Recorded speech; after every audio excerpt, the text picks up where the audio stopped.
वो कह रही हैं कि जो माता सीता का हरण हुआ वो उनकी सुंदरता की वजह से हुआ। ये वाले बयानों से बचना चाहिए। मुझे नहीं लगता कि इसमें कोई दो राय है। साध्वी प्रज्ञा बैठी हुई है, मैं उनसे जरा पूछ लेती हूँ। साध्वी जी, मुझे सीता माता का सम्मान कौन नहीं करता है, लेकिन सीता माता के कथा सुनाते हुए आप अगर ये कहेंगे कि उनका हरण इसलिए हुआ क्योंकि वो सुंदर थी, उनकी सुंदरता की वजह से हरण हुआ, ये प्रियंका जी इसका इसलिए उदाहरण दे रही हैं क्योंकि उन्होंने ऐसी एक अपनी कथा में बात कही है, इसीलिए विवादों के आचार्य बन गए। बहुत से ऐसे बयान दिए उन्होंने जिस पर सवाल उठते रहे। बिल्कुल सुचारिता जी, आप बिल्कुल ठीक कह रही हैं। उनका किसी भी बयान का समर्थन नहीं किया जा सकता। बीइंग एडुकेटेड, बीइंग रैशनल, मुझे तो उनकी एक भी बात समझ में नहीं आ रही है। और आज विक्रमादित्य जी के सुर बदले हुए, कल तक वो भी सपोर्ट ही कर रहे थे उन्हें। और मुझे दुख इस बात का है, आज सुबह उमेश जी भी मेरे साथ थे। एक हमेशा वही रहा है कि किसी भी व्यक्ति को गलत बयान नहीं देना चाहिए। मैंने कल भी यही बोला, आज भी यही बोल रहा हूँ और मैं इसी बात को नोट कर रहा हूँ। आपको कहीं समझ में आया? वो अपनी बात पूरी करने चाहिए, पहले बात पूरी कर लीजिए। हाँ, बात पूरी करिए। देखिए, मैं कल से ही, जब से मुझे बात पता चली है, मैं ट्रैवल कर रही थी, मैंने वहां से बल्कि डिबेट शो लिया, बिकॉज ये बहुत ही आहत करने वाली बात है, पीड़ादायक बात है कि भारत की बेटियों के अगेंस्ट इस तरीके के बयान करना। माँ सीता की रिस्पेक्ट करते हैं, कौन से कथावाचक है जो माँ सीता के लिए ऐसे अभद्र टिप्पणी कर रहे हैं? और तीसरी बात, जब आप लोग सामने आकर इनकी पिछड़ी हुई सोच को ग्लोरीफाई करते हैं, क्या आप चाहते हैं कि जो भारत है वो प्रोग्रेसिव होने की बजाय रिग्रेसिव हो जाए, 1947 में पहुंच जाए? हम 2025 में रह रहे हैं और आज ये बोलते हैं कि घर से ढंग से कपड़े पहन के निकलो, नहीं तो तुम्हारे साथ गलत हो जाएगा। आप ये बात अपने बेटों को नहीं समझाते हैं? यही वाली पुरुषों की मानसिकता को क्यों नहीं बदलते हैं? आप बेटों की मानसिकता को बदलिए ना। आप उन्हें बोलिए तुम्हारे घर में माताएं हैं, बहनें हैं, जब घर से बाहर निकली तो आंख संभाल के रखना। देखिए साध्वी जी, मुझे लगता है कि इस तरह की कथाओं में ये वाला ज्ञान पुरुषों को क्यों नहीं दिया जाता है, जो सिर्फ महिलाओं को क्यों दिया जाता है?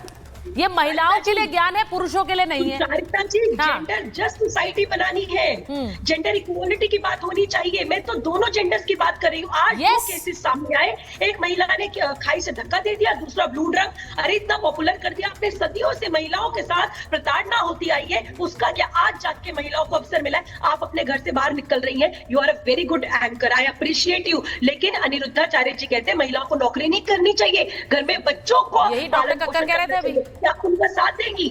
बताइए। महिलाओं को, अब मुझे बताइए, महिलाओं को घर से बाहर नहीं निकलना चाहिए योगी जी, महिलाओं को नौकरी नहीं करनी चाहिए।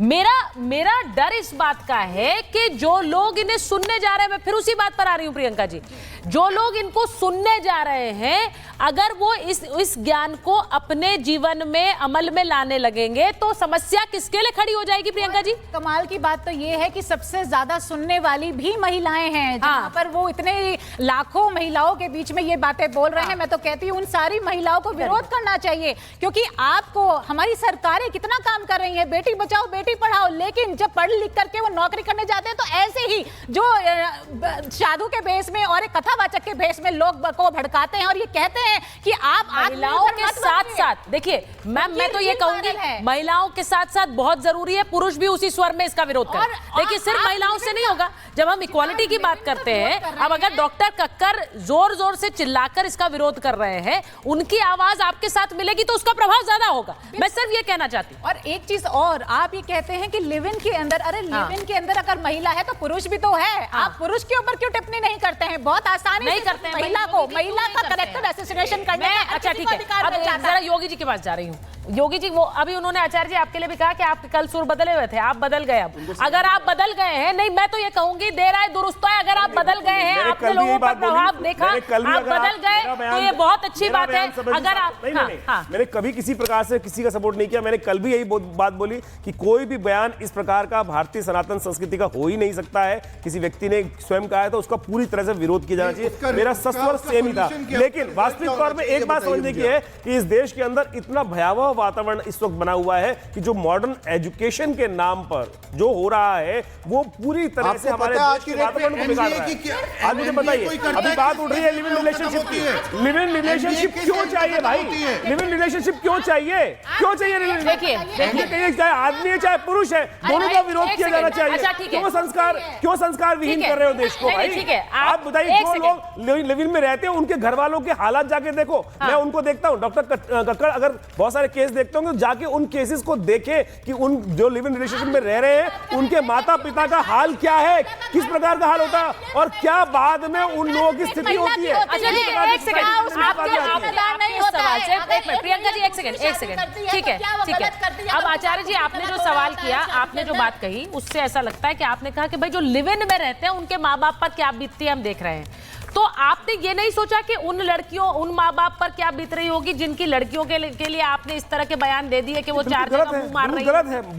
इस तरह के बयान उनको पीड़ा नहीं देंगे जिनकी 25 साल की लड़की है और जो शायद इस कथा में सुनने आए वो कहेंगे मेरी बेटी के बारे में ऐसा बयान दे। बिल्कुल गलत है, 100% गलत है और इस प्रकार का पूरी तरह से संत समाज इसका विरोध कर रहा है। पूरा समाज को विरोध करना चाहिए और जिस प्रकार से बयान बिल्कुल व्यासपीठ पर बैठ के भाषा की मर्यादा, भाषा का संयम, संस्कृति का संयम सबसे पहले किया जाना चाहिए। इस बात को हमको समझना चाहिए, नहीं तो उस व्यासपीठ पर बैठने का अधिकार किसी को नहीं है। मैं एक बार जरा जल्दी से सुनवाना चाहती हूँ। मैं एक बार सुनवाना चाह रही हूँ, Priyanka ji, you have to hold please. मैं एक बार सुनवाना चाह रही हूँ कि जो लोग हैं उन्होंने रिएक्ट कैसे किया इस बयान पर। जरा एक छोटा सा ट्रेलर एक बार दिखाना चाहती हूँ, उनके बयान पर भी प्रतिक्रिया हो रही है, जरा सुनवाइए।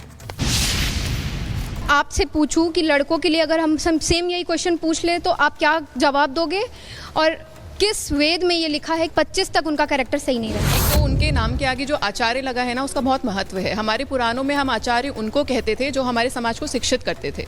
अब आप ये सोचिए, वो आदमी समाज के लिए जहर है, एक ऐसा कीड़ा है जिसने समाज की सोच को गंदा किया है। अगर वो अपने आने वाले कल को हम ये संदेश देंगे तो वो फीमेल की क्या इज्जत करेंगे? 25 ईयर्स की लड़कियां कैरेक्टरलेस कैसे हो सकती हैं? आप अगर लड़कों के बारे में ये चीज़ बोले तो आप लोग भी कैरेक्टरलेस होंगे। आप अपने आप को तो पहले एक बार इमेजिन करिए, बाद में लड़कियों को बोलना स्टार्ट करिए। जो सामाजिक और धार्मिक वक्ता हैं उनको अपनी जो वर्ड्स हैं बहुत रिस्पॉन्सिबली यूज़ करने चाहिए और उन्हें ऐसे समाज में स्टेटमेंट्स देने से पहले सोचना चाहिए। 25 साल की लड़कियां अपना कमाने लग जाती है, सेल्फ इंडिपेंडेंट होती है, किसी पे डिपेंडेंट नहीं होती। वो आपको अपने बारे में सोचना चाहिए, अपने घर की महिलाओं के बारे में क्या इस तरह के बयान आप देंगे? अब योगी जी, मैं आपसे पूछती हूँ, जो महिला और बच्चियाँ कह रही थी किसी के घर में 25 साल की अविवाहित लड़की ना हो, मुझे तो इसकी गुंजाइश कम लगती है। आजकल कम से कम मेट्रोज में तो कोई इतनी जल्दी शादी करता नहीं। मैं गांव देहात की बात नहीं कर रही, लेकिन योगी जी, जिनके घर में ऐसी महिला हो, लड़की हो जो 25 साल की शादी ना हुई हो, तो वो यही सोचे अपने बारे में। वो कह रहे हैं आपके घर में नहीं है क्या बच्चियाँ इस उम्र की? देखिए, मेरे घर में मेरी भतीजी है। हाँ। और एक उसको अवस्था प्राप्त हो गई है। हम जानते हैं कि लड़की कैसे बड़ी हो रही है, हम जानते हैं। वो बाहर पढ़ने के लिए भी जाती है और स्वतंत्रता है उसको। देखिए, अनिरुद्धाचार्य जी ने, चाहे पुरुष हो या महिला हो, जो भी पशुभित्त कार्य करेगा,